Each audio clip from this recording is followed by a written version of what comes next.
the first thing that's really important to get out of the way, Whitey Bulger, really according to Bobby Martini. James Whitey Bulger and Bobby Martini and all those Somerville guys, he was not Winter Hill. He really wasn't. The reason that he's associated with it was because, one, he was the most prominent Irish gangster in Boston, period.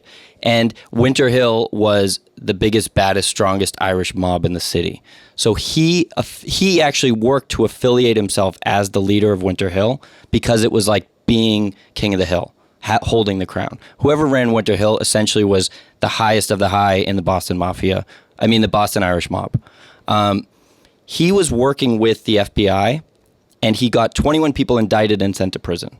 Snitch. One of the people he got sent to prison was Howie Winter. Howie Winter was the real king of the hill. He really ran Winter Hill. And when Whitey got all those guys sent to jail, that was his opportunity to try and consolidate Boston power. He really was there as a placeholder in Winter Hill, and as soon as Howie was out of prison, he was kind of kicked out and back to South Boston. Were the collective of people familiar that he was actually the one that initiated these 21 people going to prison? At the time, no one knew. They didn't know until years later. That dude's a finesser. How'd he pull that off? Yeah, I mean, credit where it's due. Like, the guy did make some moves, for sure. But I always wondered that because the reputation of Whitey, all you would ever hear is he was a cutthroat, he was a snake, he was a rat, he was all negative things. But people in Somerville, when they heard about Somerville, I mean, when they talked about the Winter Hill Gang, my uncles, my family, people that spoke of it never had negative things to say. They almost had a positive, like, yeah, they really kept the neighborhood in check. And that's what I asked him. I said, I don't get this. How do you put those two together? And Bobby said clearly, Whitey was not Winter Hill. And that's why the difference is there. The Winter Hill guys actually veered on the side of keeping some order in the neighborhood. They primarily ran gambling rackets. That was like their big money. Like they were just bookies? They were all the bookies in and around Somerville basically had to pay into Winter Hill. And so I'm wondering how much the old Suffolk Downs tied into a lot of their money too. And for reference, Suffolk Downs was a racehorse track and a dog track, correct? Right near Revere Beach, yes. And it's now defunct. So actually the indictments had a lot to do with fixing horse races. Yeah, they used to, juice the horses and do things like that. So, and so there was a big connection with the Irish mob there. That was all related to the Irish mob. Yeah, absolutely. Those would be wild to go to still. I know. I've never actually been to a live horse race. I know, but a lot of people have their bank accounts busted. Oh, really? Is horse racing a big thing? Have you been obviously it is, but I mean, like with people you know? Oh, yeah. Really? It's a rush, yeah. Okay. Do you bet regular sports or you just bet horses? I don't bet either. Okay. But I'm a psycho.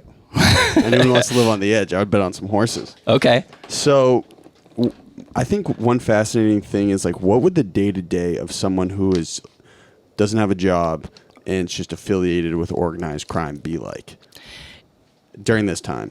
I mean, I'm speaking third party. I'm not affiliated with organized crime, but from what I've learned, it's basically like you have money on the street, and that means you've either loaned money as a loan shark and they're paying you money back, or you are a bookie and you have bets out there that have to be collected. So most of your time is just spent running around chasing after your money. You loan a guy, let's say $1,000. I think he needs to pay you like 5% a week on that. And typically what happens is those people aren't paying you back any principal. You're just collecting your VIG. So you'd be collecting your 5% on your $1,000 every week. But they're not always going to pay. If they needed to borrow money in the first place, they're probably a little stretched. Where does drug dealing play into it? So drugs had to have been a big piece of this. But no one has really copped to the fact, or no one has actually told me, they've all denied that Winter Hill was connected to the drug dealing. I don't know if I totally buy that. You're trying to dissect in your podcast, though, right? I'm trying to get to the root of where did the drugs come from? Who was making the most money off of them? The street level dealers? Was there people that were higher up? That's stuff that people are a lot tighter about. They don't want to talk about. From what you've acquired, where did most mobsters launder their money? So I'm sure they're getting interest from local businesses. They're running books from people in the community just betting on sports games and stuff like that.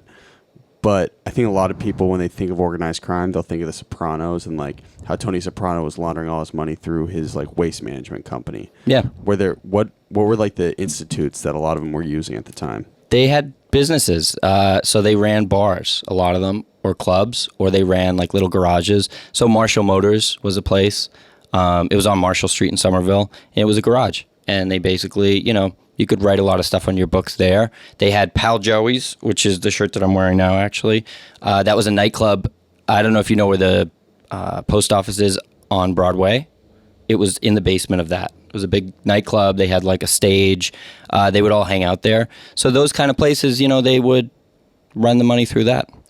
And so were police at the time, people aren't stupid. People know when raw shit is happening. Was there like a prevalent intimidation presence at the time, like saying, hey, police, why don't you just like, don't worry about us, man, we'll take care of this? Or this is where you can see that it was a different era. So Bobby tells a story of there's a guy named Sal Sperlinga, and Sal he ran a lot of the gambling. He ran a lot of the sports teams for the Winter Hill guys, and he was a tough guy. And he had a real reputation of like keeping things in order. He didn't get out of line. Physically. They were in Pal Joey's one night, and there was a cop who was like, rookie on the force, young guy. He was in Pal Joey's, and he was being loud and obnoxious and just kind of saying some rude shit to some of the waitresses. And Sal walked over and slapped him across the face. And that was it. And he didn't say anything. He didn't do anything. Another time in the Somerville projects, Sal's daughter was out with some friends. One of the cops were down there. They were looking for something, and they were trying to grab one of the kids. And a cop grabbed Sal's daughter, not knowing it was her, and pulled her down the stairs and knocked her down the stairs. And Sal drove down to the projects, found the cop, and beat him in front of a crowd of about 50 people. With no repercussion? Zero repercussion. Wow. If you said, there are things of, if you were stopped or you had a problem, and you said, I'm with the Hill, or they knew that you were, the cops wouldn't touch it because they didn't want that heat. And they didn't want to deal with the issue. Exactly. And they also knew that it was self-regulated, and that's the difference. This is not crime that's out there like shooting people up in the streets and all that. This is like in a way, they navigated their own environment and they kept it in check.